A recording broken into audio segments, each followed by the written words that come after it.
Hello friends, আসসালামু আলাইকুম। আজকের এই ভিডিওতে বিগত বছরের 50 ইংলিশ এমসিকিউ দেখাবো, যেগুলো প্রাইমারি এক্সামের জন্য যথেষ্ট হেল্পফুলি। ট্রাস্ট মি, না দেখলেই মিস। এমনও হতে পারে এখান থেকে অনেক কোশ্চেন কমন পেতে পারেন। আর হ্যাঁ, আপনাদের উপকারের স্বার্থে আরেকটু কথা শেয়ার করতে চাই। আপনারা যারা ভাবছেন অঙ্কে দুর্বল, তাদের জন্য বলবো নো টেনশন, আমার এই চ্যানেলটিতে একবার ঘুরে আসতে পারেন, কারণ এখানে শর্টকাট ম্যাথের অনেক ভিডিও পাবেন, যেগুলো আপনার জব পাওয়ার ক্ষেত্রে আপনাকে অনেকটা এগিয়ে নিয়ে যাবে। Trust me. এনিওয়ে, এখন আমরা দেখব 50 ইংলিশ এমসিকিউ, যেগুলো একটু পরে আপনার কাছে পানির মতো সহজ মনে হবে। সো দেরি কিসের? Okay, let's start. Number 1, the child cried for dash mother. এটি প্রাইমারি নিয়োগ পরীক্ষা 2019 সালে এসেছিল। এটার অ্যান্সার হবে একের ক, ইটস মাদার। এখানে অনেকের কনফিউশন থাকতে পারে যে হিজ থাকতে বা হার্ট থাকতে এখানে ইটস হলো কেন। অ্যাকচুয়ালি চাইল্ড অর্থ হচ্ছে শিশু, আর এই চাইল্ড হচ্ছে একটা কমন জেন্ডার, অর্থাৎ এখানে শিশুটি ছেলে নাকি মেয়ে সেটা কিন্তু নির্দিষ্ট করে বোঝাচ্ছে না, তাই না? তাই এখানে হিজ বা হার না বসে ইটস বসবে, অর্থাৎ the child cried for its mother. Number 2, আমি চা পান করি না। এটার অ্যান্সার হবে ক, I do not take tea. আমি চা পান করি না। Number 3, I prefer tea dash coffee. এটি প্রাইমারি নিয়োগ পরীক্ষায় 2018 সালে এসেছিল। অ্যাকচুয়ালি প্রিফার মানে হচ্ছে পছন্দ করা, তাই না? আর আমরা এতটুকুই খেয়াল রাখবো যে যদি কোনো সেন্টেন্সে আমরা প্রিফার পাই, তাহলে প্রিফারের পর প্রিপোজিশন হিসেবে সবসময় টু বসে। ওকে, তো সেক্ষেত্রে আমাদের অ্যান্সার হবে I prefer tea to coffee, অর্থাৎ আমি কফির থেকে চাটাকেই অধিক পছন্দ করি। নাম্বার 4, হি প্রিফার্স রিডিং ড্যাশ রাইটিং। এটা অলরেডি বুঝে গেছেন, কারণ আগেরটার মতোই যে এই সেন্টেন্সে প্রিফার আছে, সো প্রিপোজিশন হিসেবে এখানে হবে টু, অর্থাৎ চারের গ to. He prefers reading to writing, অর্থাৎ সে লেখার থেকে পড়াকেই অধিক পছন্দ করে। Number 5, the patient died dash cancer. এখানে অ্যান্সার হবে died of cancer. Actually die of মানে হচ্ছে রোগে মারা যাওয়া, আর ক্যান্সার তো হচ্ছে একটা রোগ, তাই না? তো এখানে হবে died of cancer, the patient died of cancer. Number 6, pass away means. এখানে অ্যান্সার হবে ক, ডাই। অ্যাকচুয়ালি পাস অ্যাওয়ে মানে হচ্ছে মারা যাওয়া, আর ডাই মানেও হচ্ছে মারা যাওয়া, সো একুইড অ্যান্সার 6 ক, die. Number 7, pass for means. এখানে অ্যান্সার হবে ঘ, অ্যাফেয়ার টু বি।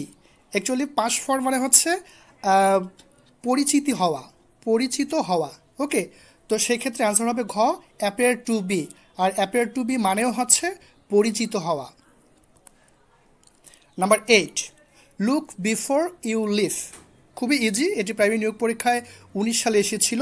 এটার অ্যান্সার হবে ঘ, ভাবিয়া করিও কাজ। Look before you leave. Number 9, look after means. এটার অ্যান্সার ঘ, take care. Actually look after মানে এটা আমরা সকলেই জানি যে দেখাশোনা করা বা যত্ন নেওয়া, তো সেক্ষেত্রে তো অ্যান্সার হওয়ার কথা ঘই, তাই না? টেক কেয়ার মানেও হচ্ছে দেখাশোনা করা বা যত্ন নেওয়া। Number 10, I have no pen to write dash. এটি প্রাইমারি নিয়োগ পরীক্ষায় 19 সালে এসেছিল। এটার অ্যান্সার হবে ঘ, with. I have no pen to write with. Actually write with মানে হচ্ছে লেখার জন্য, মানে এটার বাংলা অর্থটা দাঁড়াচ্ছে এরকম যে আমার লেখার জন্য কোনো কলম নেই, right with. Number 11, which one is a common gender. এটি প্রাইমারি নিয়োগ পরীক্ষা 18 সালে এসেছিল। এটার অ্যান্সার হবে খ, টিচার। অ্যাকচুয়ালি টিচার অর্থ হচ্ছে শিক্ষক বা শিক্ষিকাকে বোঝায়, আর এজন্য এটা কমন জেন্ডার। কারণ টিচার এখানে মানে পুরুষ টিচার নাকি মহিলা টিচার সেটাকে তো আমরা বুঝতে পাচ্ছি না, তাই না? এজন্য এটা কমন জেন্ডার। অ্যান্সার 11 খ, টিচার। নাম্বার 12, কোনো মানুষ একা বাস করতে পারে না। এটার অর্থ হবে, ইংরেজি অর্থ হবে no man can live along. আমি আবারও বলছি, no man can live along. কোনো মানুষ একা বাস করতে পারে না। Number 13, the opposite of friendship. এটার অ্যান্সার হবে খ, ইনমাইটি। অ্যাকচুয়ালি ফ্রেন্ডশিপ মানে হচ্ছে বন্ধুত্ব, তাই না? আর এই বন্ধুত্বের বিপরীত শব্দের কথা বলছে, তো এটা হবে ইনমাইটি, কারণ ইনমাইটি মানে হচ্ছে শত্রুতাকে বোঝায়। Number 14, there is dash milk in the glass. এটি প্রাইমারি নিয়োগ পরীক্ষা 19 সালে এসেছিল। এটার অ্যান্সার হবে খ, এ লিটিল। অ্যাকচুয়ালি লিটিল মানে হচ্ছে পরিমাণে কম, আর এই ইংলিশটার মানে সেন্টেন্সটার বাংলা অর্থ হচ্ছে যে গ্লাসে স্বল্প দুধ আছে। There is a little milk in the glass, অর্থাৎ 14 খ, এ লিটিল। নাম্বার 15, অবাক কাজ। এর ইংরেজি অর্থ কী? এটি প্রাইমারি নিয়োগ পরীক্ষা 19 সালে এসেছিল। এটার অ্যান্সার হবে ক, দ্য ওয়ান্ডারফুল ওয়ার্ক, অবাক কাজ। Number 16, English dash across the world. এটিও প্রাইমারি নিয়োগ পরীক্ষা 2019 সালে এসেছিল। এটার অ্যান্সার হবে খ, is spoken, English is spoken across the world. আর এটার অর্থ হচ্ছে, এটার মানে ইংরেজি সেন্টেন্সটার বাংলা অর্থ হচ্ছে যে বিশ্বের সর্বত্র ইংরেজি বলা হয়। Number 17, mankind means. এটার অ্যান্সার হচ্ছে ঘ, দ্য হিউম্যান রেস। আমরা সকলেই জানি যে ম্যানকাইন্ড মানে হচ্ছে মানব জাতি, আর দ্য হিউম্যান রেস মানেও হচ্ছে মানব জাতি। সো একুইড অ্যান্সার 17 ঘ, the human race. Number 18, credit টাকা 500 ড্যাশ মাই অ্যাকাউন্ট। এটার অ্যান্সার হবে খ, টু মাই অ্যাকাউন্ট। আর এখানে এই ইংরেজি সেন্টেন্সটার বাংলা অর্থ হচ্ছে এরকম যে আমার হিসাবে 500 টাকা জমা করুন। ক্রেডিট টাকা 500 to my account. Number 19, he is proud dash his position. এটি প্রাইমারি নিয়োগ পরীক্ষায় 2006 সালে এসেছিল। এটার অ্যান্সার হবে ক, of. He is proud of his position. Actually এটার বাংলা অর্থ হচ্ছে এরকম যে সে তার অবস্থানের জন্য গর্বিত। অবস্থান বলতে এখানে কোনো জায়গায় যে দাঁড়িয়ে আছে এজন্য না, এটা হতে পারে সামাজিক পদমর্যাদা বা হতে পারে সম্মানজনক কোনো চাকরি, ঠিক আছে? তো এই ধরনের অবস্থানের কথা এখানে ধরে নিতে হবে যে he is proud of his position, সে তার অবস্থানের জন্য গর্বিত। Number 20, what is the plural form of this. খুবই ইজি, কারণ দিস মানে হচ্ছে এই, আর এটার প্লুরাল ফর্ম হচ্ছে খ, দিস, অর্থাৎ THESE, this. Number 21, the plural form of mouse is. এটার অ্যান্সার হবে ক, মাইস। আমরা সকলে জানি যে মাউস মানে হচ্ছে ইঁদুর, তো ইঁদুরগুলো মানে প্লুরাল নাম্বার হচ্ছে ক, মাইস। নাম্বার 22, এ বেকার্স ডজেন এর অর্থ কী? এটি প্রাইমারি নিয়োগ পরীক্ষায় 2013 সালে এসেছিল। এটার অ্যান্সার হবে ঘ, 13। মানে এটা হচ্ছে একটা ইডিয়ম বা ফ্রেশ বলা হয় যে এ বেকার্স ডজেন এর অর্থ হচ্ছে ঘ, 13, অর্থাৎ 13। Number 23, which one is conjunction. এটি প্রাইমারি নিয়োগ পরীক্ষায় 12 সালে এসেছিল। এটার অ্যান্সার হবে ক, অর। আর আমরা কনজাংশন আরও অনেক আছে সেগুলো জানি, যেমন আমরা বলতে পারি শুধু অর না, অর, নর, তারপর কি বলবো যে for, and, but, so, it, etcetera etcetera, এগুলো হচ্ছে conjunction. Okay. Number 24, the study of religion is. এটির প্রাইমারি নিয়োগ পরীক্ষায় 19 সালে এসেছিল। এটার অ্যান্সার হবে ঘ, কি বলবো যে theology. The study of religion এর বাংলা অর্থ হচ্ছে যে ধর্ম নিয়ে যে অধ্যয়ন, তো সেই অধ্যয়নটাকে বলা হয় থিওলজি। অ্যান্সার গ, theology. Number 25, what is the meaning of late. মানে অফ লেট মানেটা কি এটা বোঝাচ্ছে। অ্যাকচুয়ালি অফ লেট মানে হচ্ছে সম্প্রতি বা ইদানিং, তো সেই ক্ষেত্রে একুইড আনসার গ, রিসেন্টলি, কারণ রিসেন্টলি মানেও হচ্ছে সম্প্রতি বা ইদানিং। Number 26, which one is correctly spelled. মানে এখানে কোনটি শুদ্ধ বানান সেটির কথা বলছে। তো অপশনগুলোতে দেওয়া আছে ডায়রিয়া, আমরা ডায়রিয়া বলি না, সেই ডায়রিয়ার কথা বলা হচ্ছে। তো এটার একুইড অ্যান্সার হবে খ, ডায়রিয়া। তো ডায়রিয়া বানানটা হচ্ছে DIARRHOEA। আমি আবারও বলি DIARRHOEA, diarrhoea. Number 27, this house is build dash stone. এখানে হবে বিল্ড অফ স্টোন।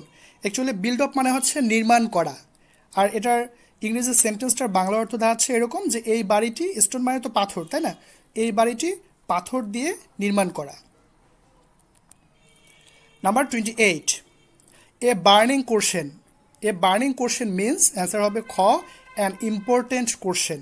অর্থাৎ তাহলে বোঝাই যাচ্ছে যে বার্নিং কোশ্চেন মানে হচ্ছে একটা গুরুত্বপূর্ণ প্রশ্ন, আর এক্ষেত্রে অ্যান্সার হচ্ছে খ an important question.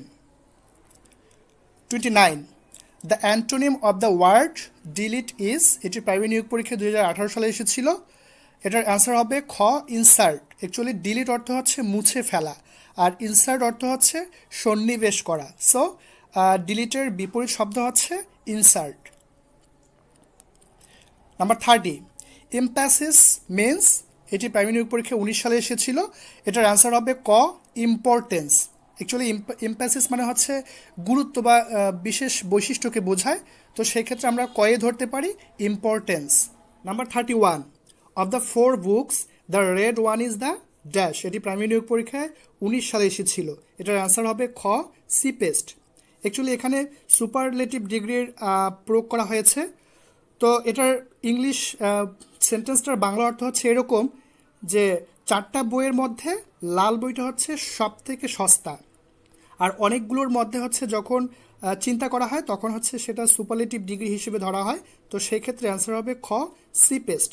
Of the 4 books the red one is the cheapest, অর্থাৎ 4টা বইয়ের মধ্যে লাল বইটা হচ্ছে সব থেকে সস্তা। Number 32, council means. এটার অ্যান্সার হবে ঘ অ্যাডভাইস। অ্যাকচুয়ালি কাউন্সিল মানে হচ্ছে পরামর্শ, আর অ্যাডভাইস মানেও হচ্ছে উপদেশ বা পরামর্শ। ওকে। 33, the headmaster is the dash person in the village. এটি প্রাইমারি নিয়োগ পরীক্ষা 19 সালে এসেছিল। আমরা একটু আগে আরেকটা সুপারলেটিভ ডিগ্রির ব্যবহার দেখেছি, এখানেও সুপারলেটিভ ডিগ্রির ব্যবহার হিসেবে ধরা হয়েছে যে এটার ইংলিশ অর্থটা দাঁড়াচ্ছে এরকম যে হেডমাস্টার গ্রামের মধ্যে সব থেকে জ্ঞানী ব্যক্তি। তো অনেকের মধ্যে তুলনা করা হয়েছে, সো এখানে অ্যান্সার হবে খ ওয়াইস্ট। ওকে, ওয়াইস্ট মানে হচ্ছে সব থেকে জ্ঞানী। The headmaster is the wisest person in the village. Number 34, the antonym of patriot is. এটার অ্যান্সার হবে খ ট্রেইটর। অ্যাকচুয়ালি পেট্রিয়ট মানে হচ্ছে দেশপ্রেমিক, তাই না? আর এর বিপরীত শব্দ হচ্ছে traitor, TRAI, traitor, TOR। Traitor মানে হচ্ছে বিশ্বাসঘাতক, অর্থাৎ দেশপ্রেমিকের বিপরীত শব্দ হচ্ছে বিশ্বাসঘাতক। Number 35, I can not dash to pay such high prices. এটি প্রাইমারি নিয়োগ পরীক্ষায় 2019 সালে এসেছিল। এটার অ্যান্সার হবে গ অ্যাফোর্ড। আর অ্যাকচুয়ালি অ্যাফোর্ড মানে হচ্ছে সামর্থ্য। ওকে, তাহলে ইংলিশ সেন্টেন্সটার এরকম বাংলা অর্থ দাঁড়াচ্ছে যে আমি এমন উচ্চ মূল্য পরিশোধ করতে সমর্থ নই। I can not afford to pay such as high prices. Number 36, solicit means. এটার অ্যান্সার হচ্ছে ক সেক, SEEK। অ্যাকচুয়ালি সলিসিট মানে হচ্ছে আন্তরিকভাবে চাওয়া, আর সেক মানে হচ্ছে সেই আন্তরিকভাবে চাওয়া। সো অ্যান্সার হচ্ছে 36-এর ক SEEK, seek. Number 37, there is no royal road dash learning. এটার অ্যান্সার হচ্ছে ঘ to, there is no royal road to learning. Actually এটার বাংলা অর্থটা হচ্ছে এরকম যে শেখার সহজতম পথ নেই। অ্যান্সার হবে to learning. 38, past participle form of the word drink is. মানে ড্রিঙ্কের পাস্ট পার্টিসিপল ফর্মটা কি সেটা বলছে। এটার অ্যান্সার হবে গ ড্রাঙ্ক, DRUNK। আর যদি পাস্ট ফর্ম বলতো ড্রিঙ্কের তাহলে অ্যান্সার হতো খ DRANK। যেহেতু এখানে পাস্ট পার্টিসিপলের কথা বলেছে, সো ড্রিঙ্কের পাস্ট পার্টিসিপল হবে গ drunk, DRUNK। Number 39, she was blessed dash a son. এটি প্রাইমারি নিয়োগ পরীক্ষায় 2019 সালে এসেছিল। এটার অ্যান্সার হবে খ with a Son. Actually blessed with মানে হচ্ছে সুখী বা ভাগ্যবান।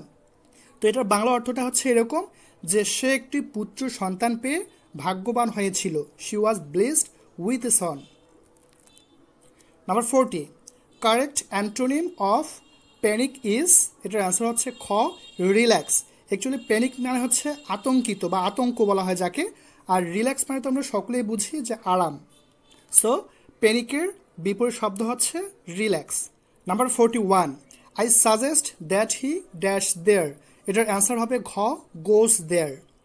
অ্যাকচুয়ালি দ্যাটের পর যদি আমরা চিন্তা করি যে হি আছে, থার্ড পারসন সিঙ্গুলার নাম্বার, তো এক্ষেত্রে গোসটাই স্বাভাবিক হওয়ার এখানে, যে হি গোজ দেয়ার। ওকে, কারণ ভার্বের সাথে এখানে এস বা ইএস যুক্ত হবে, যেহেতু প্রেজেন্টে আছে, প্রেজেন্ট টেন্সে। I suggest that he goes there. Number 42, bag and baggage ইডিয়মের অর্থ কি? এটি প্রাইমারি নিয়োগ পরীক্ষায় 12 সালে এসেছিল। এটার অ্যান্সার হবে গ লিভিং নাথিং বিহাইন্ড। অ্যাকচুয়ালি আমরা ব্যাগ অ্যান্ড ব্যাগেজ সকলেই জানি যে তল্পি তল্পা সহ। আরও ব্যাপারটা ক্লিয়ার বলি, যে সব কিছু সাথে নিয়ে ব্যাগ অ্যান্ড ব্যাগেজ অর্থ। তো সেক্ষেত্রে অ্যান্সার হচ্ছে লিভিং নাথিং বিহাইন্ড। এটার অর্থ হচ্ছে সব কিছু সাথে নিয়ে। অ্যান্সার 42-এর গ leaving nothing behind. Number 43, correct synonym of the word tenacious is, এটার অর্থ হচ্ছে ঘ থিন।